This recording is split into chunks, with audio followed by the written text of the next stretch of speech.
this is the third time I've tried to record this one, so I think I finally got it set so the sound will finally catch. So, season 3 of Picard. Let's just break this down here. We're talking a 10 episode next gen movie, essentially. Act 1 is the first 4 episodes. We've seen the first 2. Not all the game pieces are on the board yet, okay? Maybe half of them. We're only setting up the story here. So judging, it's just more of the same crap. This is like judging Hamlet to be a boring piece of shit before you even gotten close to the to be or not to be speech. You're just, the murder, Shakespeare's at it again. Screw it, we're out of here. No. You gotta give it time. This is old-fashioned storytelling. We're setting things up. Get out of the ADHD generation. Pay attention to what's on screen, not what's on your damn phone. Watch the show. Quit looking for things to prejudge it with before it's even set up yet.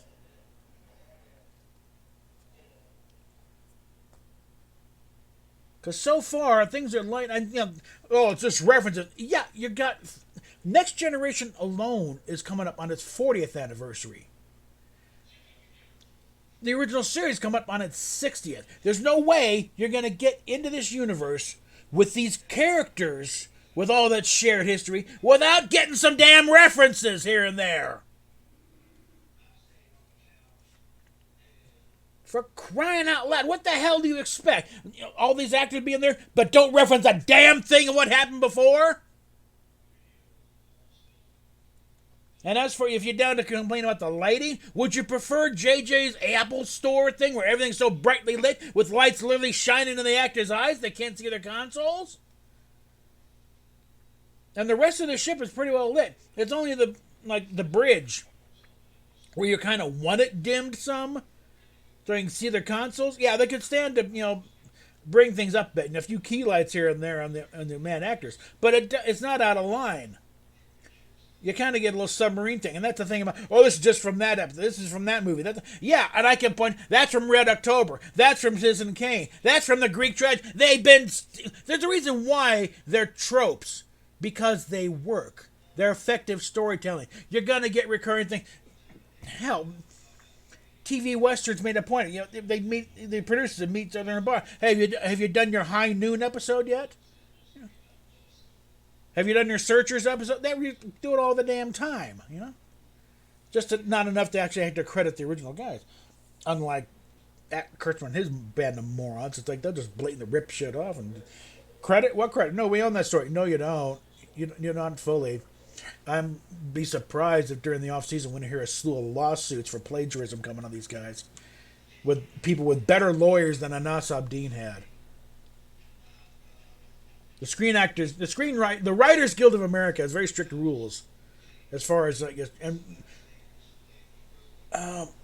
Measure of Mercy, I think it's called, or whatever it is, where they basically blatantly cut and pasted, I'd say more than half of the script for Balance of Terror. And there was no credit given whatsoever to the original episode, the original writer. One of these days, I'm surprised. I would be very shocked if Harlan Ellison's estate somewhere is not trying to get a lawsuit going for them unauthorized use of the Guardian of Forever. Because he had been turning them down year after year if people want to use it. No. I think he let them use it for yesteryear because of personal relationship with Dorothy Fontana. Other than that, you're not touching my story. I think it was in his will. Star Trek is not allowed to touch Guardians. Sitting there forever. But Kurtzman, it kind of goes into what Bijo told me, why we're not going forward with Concordance. They don't want to share credit or royalties with anybody. But that's getting off the beaten path here. The show is good. It is building up. Quit expecting instant gratification of thinking, no, you got to watch it and pay attention.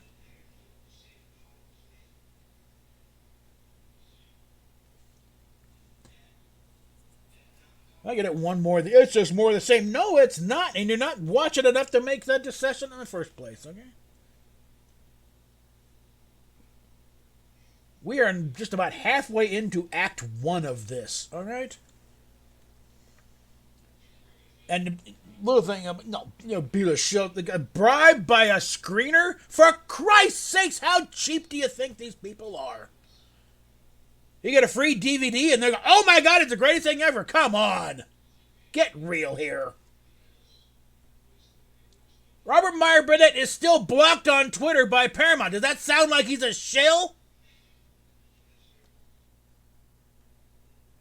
He has made no bones about the fact that he despises new Trek. He's harder on Discovery than I've been, and I've been calling it an abomination. And the first two seasons of Picard, he's like, they're utter trash in his eyes. And he was giving Terry Matalas all kinds of crap beforehand when until Matalas came back. I liked Free Enterprise, and that got him talking. Then that's when you got the and okay, I'm convinced you're doing good stuff. And I got reminded that Matalas does know what he's doing. He's got some experience in actual Star Trek.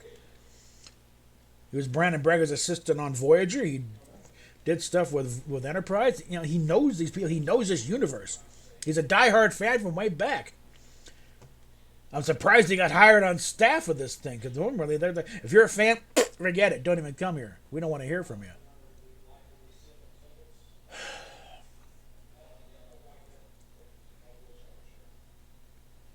But just because most TV is where you got to get the big whiz bang, you get people up on the phones.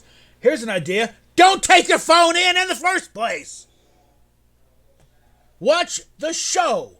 Pay attention. Quit looking for things to nitpick on the thing. And just watch the damn show.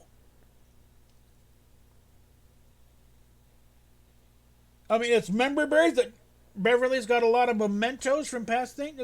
Bull. You'd expect her to have some of these things, okay? Especially the case of her late husband's belongings.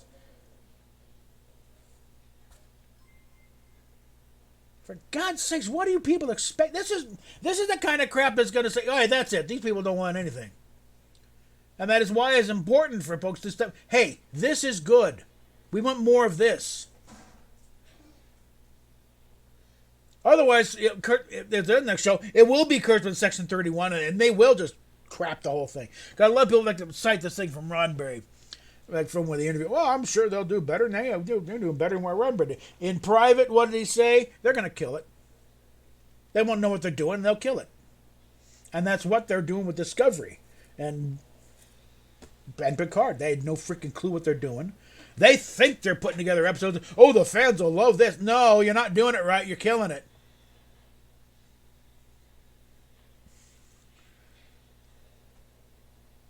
So that's it. I mean, if all you got to do is nitpick, and because they've got references on, my God, a show that's got over 50 years of history in it, over almost 40 years with just this group of characters, and you're complaining that they're making some references to past events? You're idiots! For Christ's sakes, get a grip and watch the damn show and appreciate for what it is. Of course you're going to be... You think Star Trek 2 is the first thing to have where the ship's going to go hide somewhere?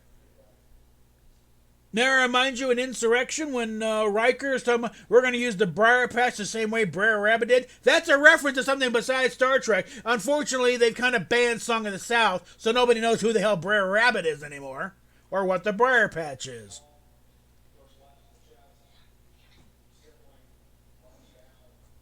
The video is stuck on the recording here, so I don't know what's going on here.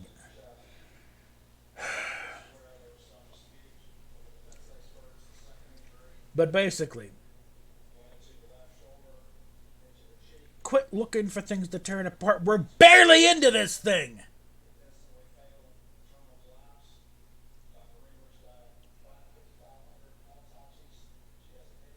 At least wait until we got like halfway, and I think is it progressing along precisely? Before we got 2 seconds of Worf's face on screen. For God, we have yet to see Geordi. We haven't seen Brent Spiner yet outside of the trailers. As far whoa, what do you mean she just doesn't tell him about something? Patience, Padawan. We're only 2 episodes in. Next episode's when you're gonna have a heart-to-heart between Picard and Beverly. And then we get an explanation of why she didn't tell him.